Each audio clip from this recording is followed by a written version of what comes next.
3 words killed a $100 million contract. You're dismissed, Thomas. I'm sitting here now, 6 months later, making more money than I ever thought possible. But that moment still replays in my head like a broken record. The moment when Jessica Walsh, all 36 years of MBA arrogance squeezed into a designer suit, decided my navy tie wasn't progressive enough for her vision of modern workplace excellence. Let me back up. I'm Thomas Pearson, 49 years old, been working federal security clearance for 15 years.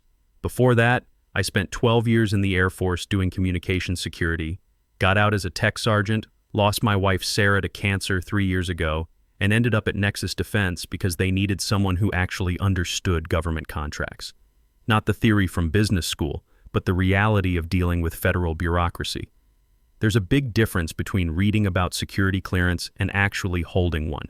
Jessica Walsh read about it in management books. I held a secret clearance with DOE Oversight Authority, which meant the Department of Energy personally authorized me to verify compliance on classified contracts. That distinction was about to cost Nexus everything.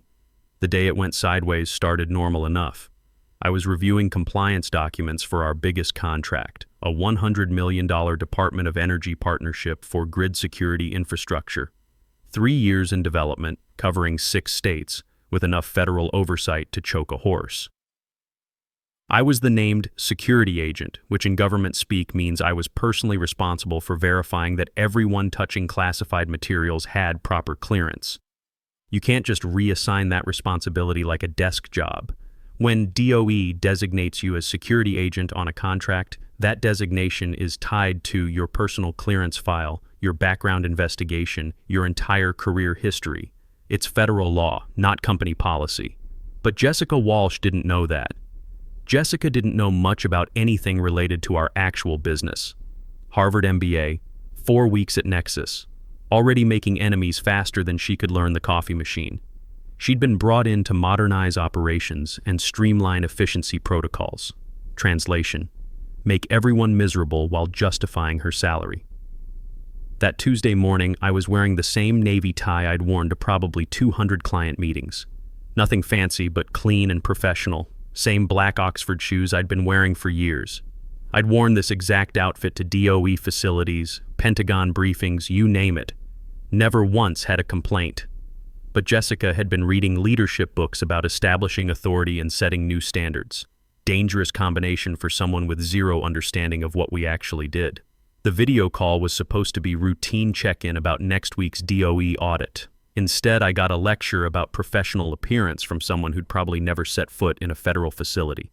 Thomas, she said, skipping any pleasantries, we need to address your appearance during yesterday's client presentation. I blinked. Yesterday had gone perfectly. Client was happy, inspection passed, paperwork clean. What about it? She sighed like I was being deliberately thick. The tie, Thomas.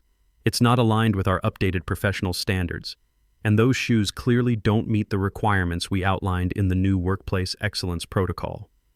The Workplace Excellence Protocol was something she'd created the week before, a dress code overhaul buried in a 52-page email about operational improvements, the kind of document designed to let you claim you communicated something without actually communicating it. Jessica, I said, keeping my voice level, I've been wearing this same setup for 6 years. It's approved by legal, it's in the employee handbook, and more importantly, it meets DOE security requirements for contractor personnel. That should have ended it. DOE requirements always trump company policy. But Jessica was just getting warmed up. She leaned back in her chair like she was about to deliver profound wisdom. Thomas, we're elevating standards across all departments. Professional image directly impacts client confidence. Our stakeholders need to see that we're serious about excellence at every level. This from someone who'd shown up to her first board meeting wearing a blazer with shoulder pads that went out of style in the 90s. And frankly, she continued, this resistance to evolving standards is exactly the kind of outdated thinking we're trying to move past. We need team members who can adapt to modern expectations without pushback. Effective immediately, you're dismissed. The words hung in the digital space like smoke from a house fire.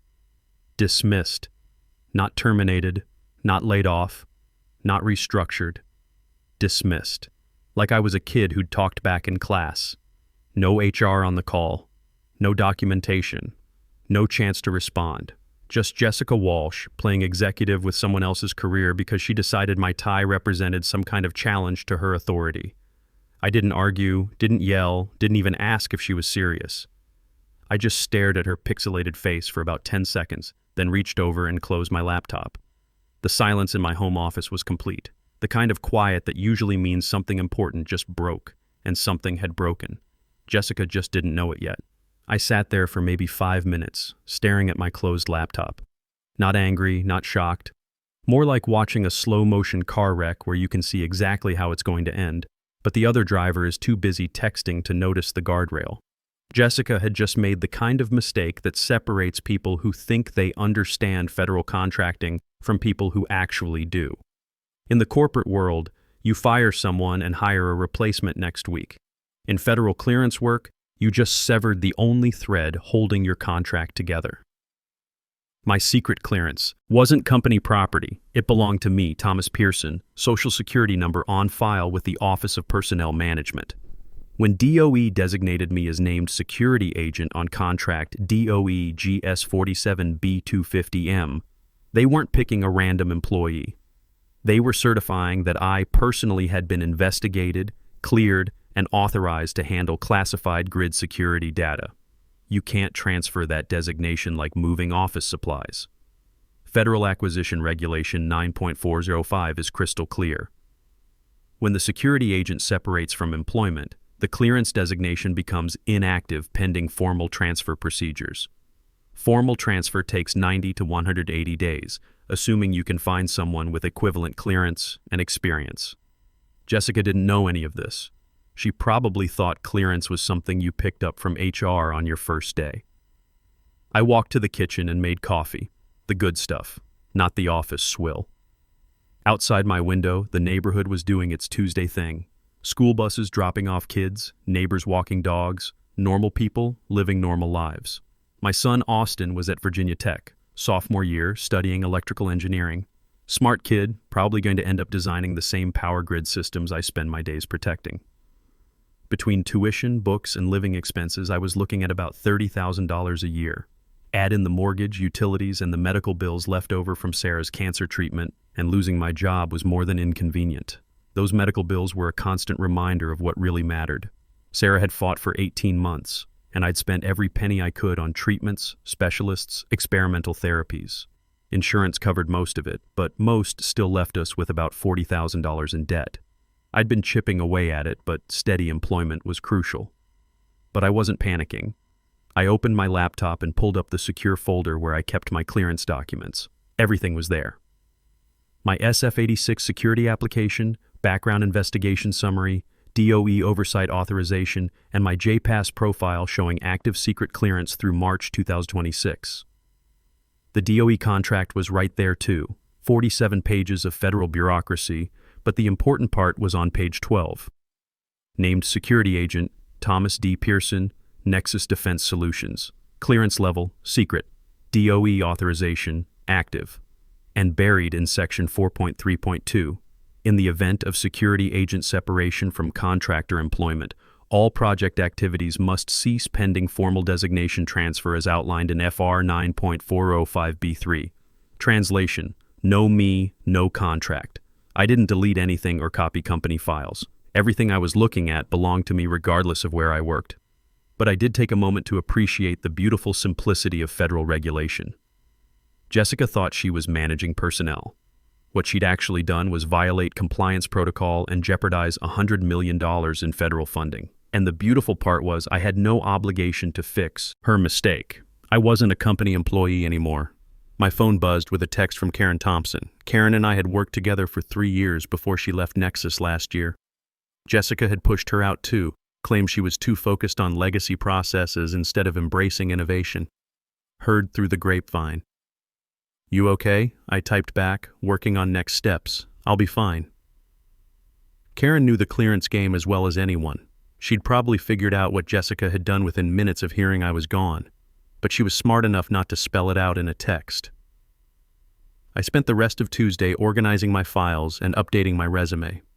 15 years federal clearance work, 12 years military communications security, multiple DOE certifications. On paper, I was exactly what every defense contractor was looking for. But I wasn't in a hurry. Sometimes the best move is sitting still and letting other people make mistakes. Wednesday morning, halfway through my second cup of coffee, my phone started ringing. Unknown number, 703 area code. Northern Virginia, probably Nexus. I let it go to voicemail. Then it rang again. Different number, same area code. Then again. By the fourth call, I was curious enough to answer. Thomas Pearson. Thomas, thank God. This is Helen Rodriguez from Nexus Compliance. We need to talk. Helen had been with the company for 11 years, longer than almost anyone except the founders. She was the kind of person who actually read contracts and remembered where the problems were buried. If Helen was calling me directly, someone had finally figured out what Jessica had done. What can I do for you, Helen? Thomas, we have a situation. The DOE audit is Monday, and legal just realized there might be an issue with the security agent designation. They're asking questions about your termination. I looked out my kitchen window. Nice day. Sunny. Quiet. What kind of questions? They want to know if your clearance status affects the contract. I told them I'd reach out to you directly.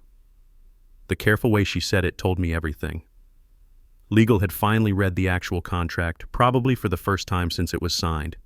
They'd found Section 4.3.2, done the math, and realized they were about to face a federal audit with no authorized security agent. Helen, I said, settling back in my kitchen chair, I'm not a Nexus employee anymore. Remember?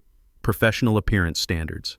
The silence lasted about 10 seconds, long enough for Helen Rodriguez to realize her 11-year career at Nexus was about to get very interesting. Thomas, please, this is bigger than Jessica's mistake. We're talking about a $100 million contract. The audit team arrives Monday morning, and if we can't provide security agent verification... She didn't finish the sentence. Didn't need to. We both knew what happened when DOE audits failed.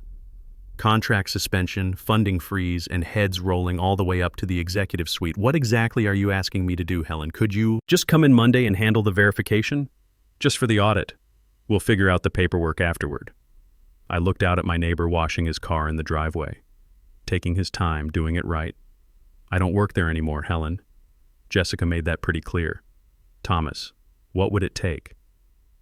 And there it was. The question that meant they'd realized exactly how deep the hole was. I'll think about it, I said, and hung up. The calls kept coming.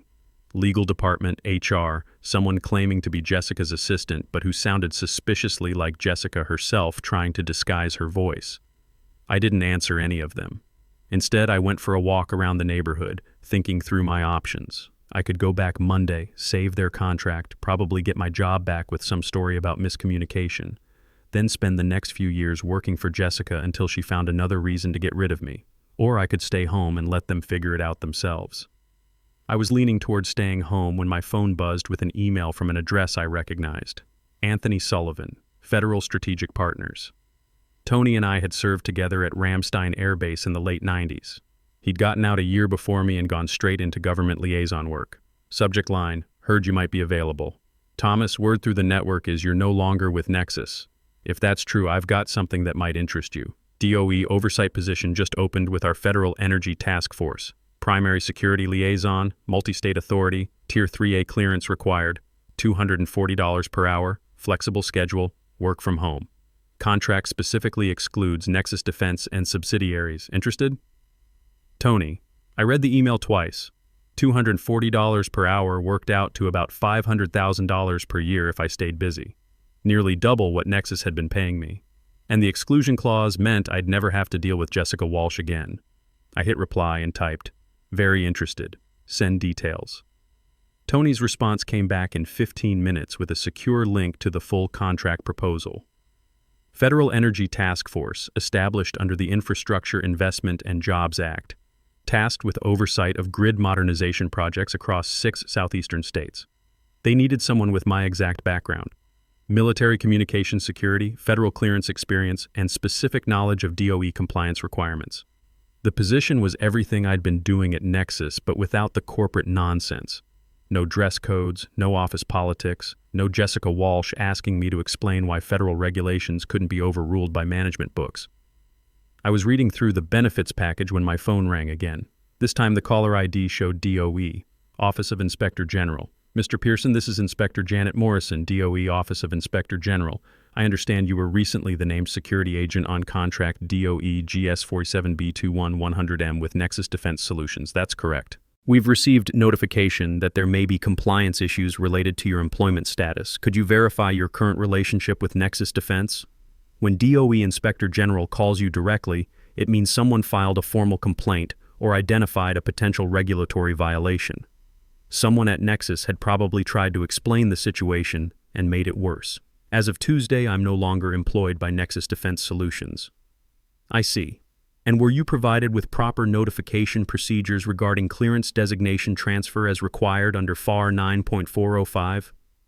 No, ma'am. I was terminated via video conference for alleged dress code violations. No documentation was provided regarding clearance procedures. Pause while she made notes.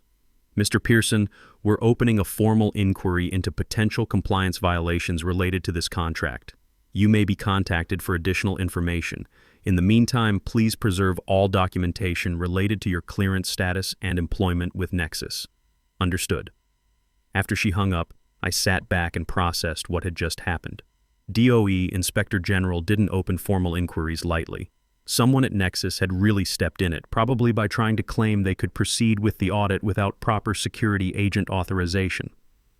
My phone was buzzing with another call from Helen Rodriguez. This time she sounded like she was having a panic attack. "Thomas, we just got a call from DOE Inspector General. They're asking about compliance violations." "What did you tell them?"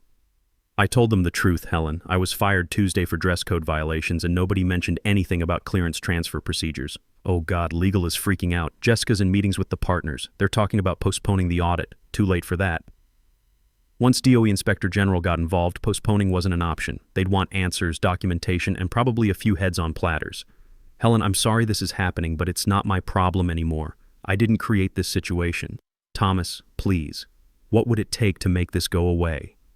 I looked at Tony Sullivan's contract offer still open on my laptop screen.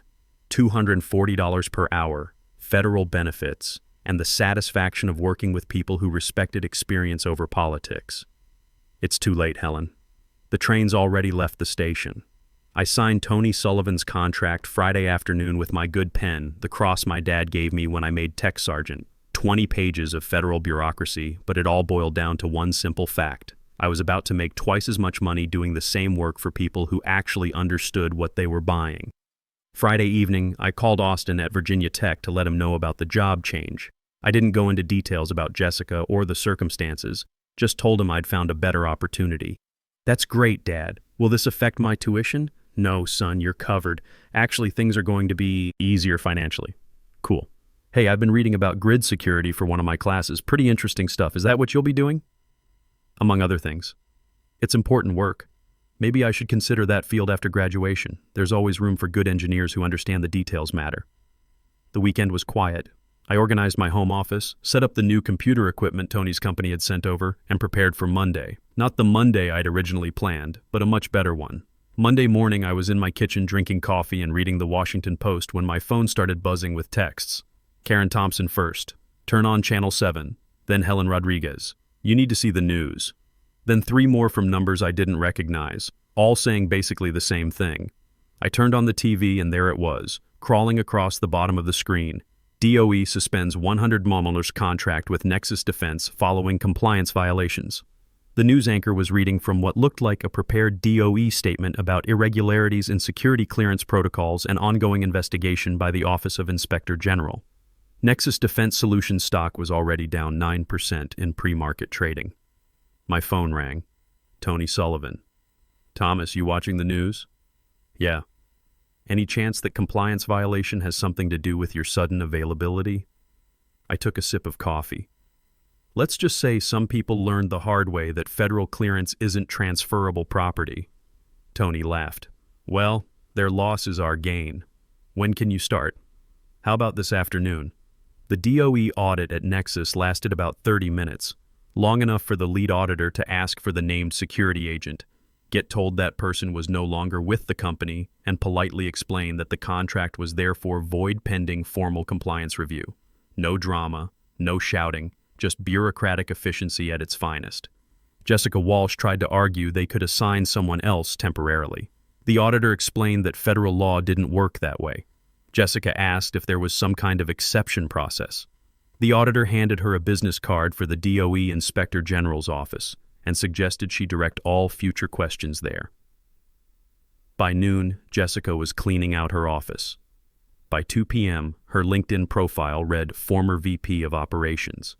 By Friday, she was completely scrubbed from the Nexus website like she'd never existed.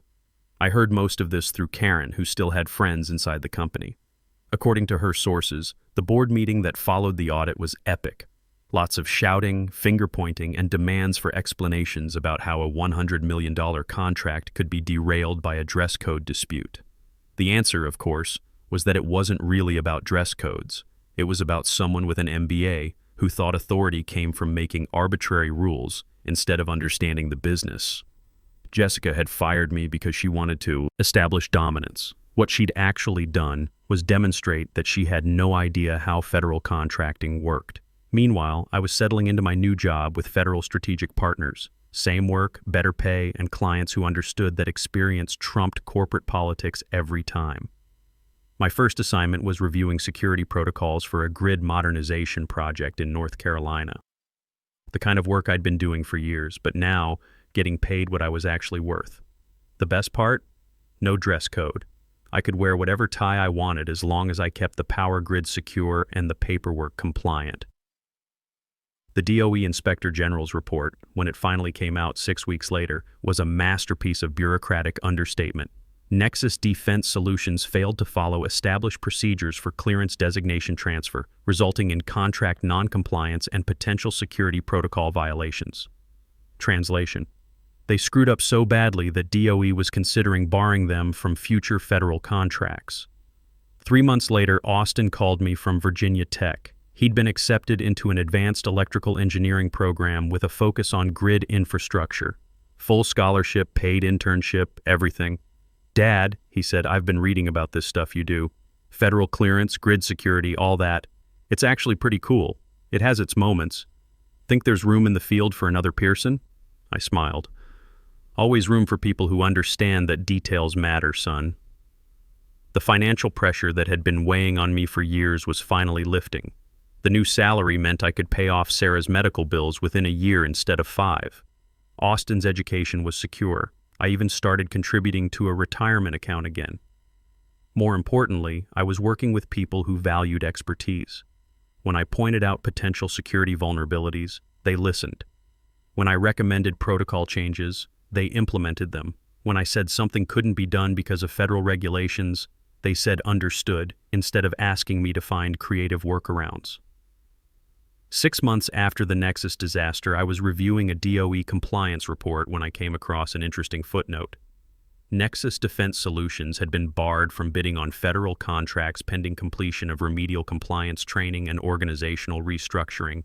They'd lost their federal clearance authorization entirely. I didn't feel vindicated or sorry for them. Jessica Walsh had made her choice when she decided my tie was more important than my 15 years of experience. The federal government had made their choice when they decided clearance protocols mattered more than corporate convenience. And I'd made my choice when I took a better job with people who understood what they were paying for. These days, I work from home most of the time. No commute, no office politics, no young VPs telling me how to dress. Just me, my clearance, and clients who know the difference between authority and competence. Sometimes I drive past the old Nexus building on my way to client meetings. The parking lot is emptier than it used to be. Word is they're still rebuilding their federal contracts division, but it's tough when you've got a reputation for not understanding your own business. The whole experience taught me something important about corporate culture. Sometimes the best revenge isn't revenge at all. Sometimes it's just letting incompetence follow its natural course while you move on to something better. Austin graduates next year. He's already talking about applying for DOE internships, maybe following in the old man's footsteps. I told him the field needs good people who understand that protecting critical infrastructure isn't just a job, it's a responsibility. And sometimes the tie you're wearing is exactly right for the job you're about to get.